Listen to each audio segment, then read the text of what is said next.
Welcome to today's Life Sciences lesson at Maths Zone African Motives. In this tutorial, we'll explore one of the most fascinating topics in biology, biodiversity and classification. We'll look at the incredible variety of life found in South Africa, why it's so important, and how scientists classify living organisms into groups. By the end of this lesson, you'll understand not only the richness of our natural world, but also the systems scientists use to study and protect it. 1. Biodiversity of international importance in South Africa. South Africa is one of the most biologically diverse countries on Earth. It is home to thousands of plant and animal species, many of which are endemic, meaning they are found nowhere else in the world. This biodiversity makes the country a global environmental treasure. 1.1. Cape Floral Kingdom.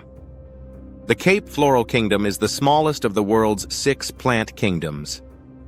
Despite its small size, it has the highest concentration of plant species per square kilometer. Around 80% of its species are endemic, unique to this region and found nowhere else on Earth. 1.2. Wildlife of global importance. South Africa is world famous for its Big Five: lion, leopard, elephant, rhino, and buffalo. The country's wildlife draws millions of tourists each year, especially to places like the Kruger National Park. Coastal parks have expanded this list to the Big Seven, adding southern right whales and great white sharks. 1.3. Wetlands and fossil record. South Africa contains 17 wetland sites, each providing vital ecosystems for a wide range of organisms. It also holds the richest fossil record in Africa, with 75% of all hominid fossils found here. Rocks in the Karoo region contain some of the world's most complete therapsid fossils, showing the evolution of mammal-like reptiles. 1.4 World Heritage Sites. Several South African regions, such as the Isimangaliso Wetland Park, Cradle of Humankind, and Table Mountain, are listed as UNESCO World Heritage Sites. These sites protect not only biodiversity but also our natural and cultural heritage. 2. Biodiversity under threat. Even though South Africa is rich in biodiversity, this natural wealth is under increasing threat from human activities. 2.1. Major threats: alien species outcompete indigenous plants and animals. Urban development, farming, and mining destroy habitats. Pollution and deforestation reduce the quality of soil, water, and air. 2.2. Effects of biodiversity loss. Ecosystems collapse when species disappear. Food chains are disrupted, reducing stability in natural environments. Loss of tourism affects the economy, leading to fewer jobs and less income. Potential medical discoveries may be lost if plants or animals become extinct. Food and energy sources decrease as species vanish. Many species become endangered, increasing the number on the Red Data List, the global list of threatened species. 3. Classification of organisms. To make sense of Earth's biodiversity, scientists classify living organisms based on shared characteristics. This process is known as taxonomy. Taxonomy, the science of identifying, naming, and grouping organisms.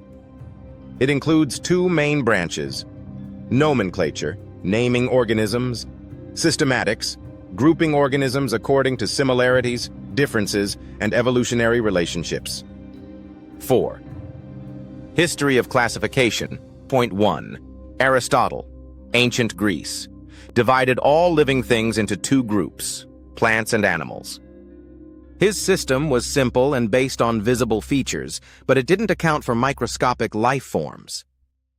4.2. Carolus Linnaeus, 1707 to 1778, introduced a hierarchical classification system ranging from broad to specific groups.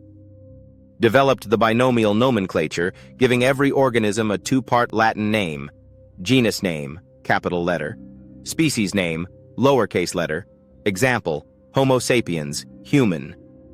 4.3. Robert Whittaker, 1969, proposed the 5-kingdom system: Monera, bacteria; Prokaryotes; Protista, simple eukaryotes like algae, fungi; Mycota; Heterotrophic decomposers, Plantae. Photosynthetic plants, Animalia.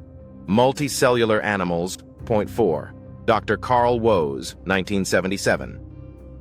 Introduced the three-domain system, based on molecular evidence. Eubacteria, true bacteria. Archaea, ancient bacteria in extreme environments. Eukarya, all organisms with complex cells. Protista, fungi, plantae, animalia. 5. Prokaryotes and eukaryotes. All living organisms can be classified into two major cell types.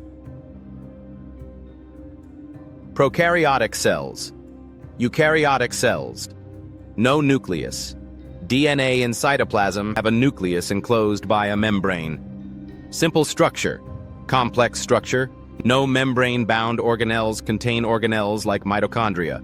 Very small and primitive. Larger and more advanced. Reproduce through binary fission. Reproduce sexually. Meiosis, mitosis. This distinction is one of the most fundamental divisions in biology. 6. The Five-Kingdom System 6.1, Feeding Types. Organisms are grouped according to how they obtain energy. Autotrophic, make their own food, e.g. plants. Heterotrophic, feed on other organisms, e.g. animals. Saprotrophic, absorb nutrients from decaying matter, e.g. fungi. 6.2, Summary of the Five Kingdoms. Kingdom. Main features examples.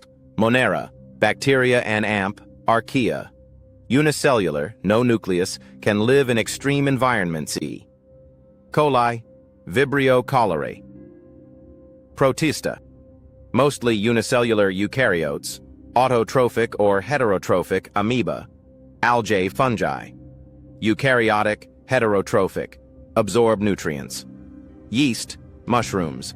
Plantae, multicellular, autotrophic, have chlorophyll ferns, flowering plants.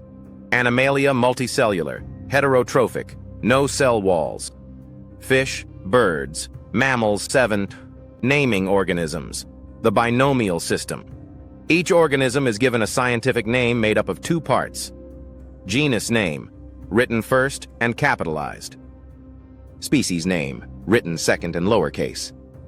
Both names are written in italics or underlined if handwritten. Example, Panthera leo, lion, Homo sapiens, human.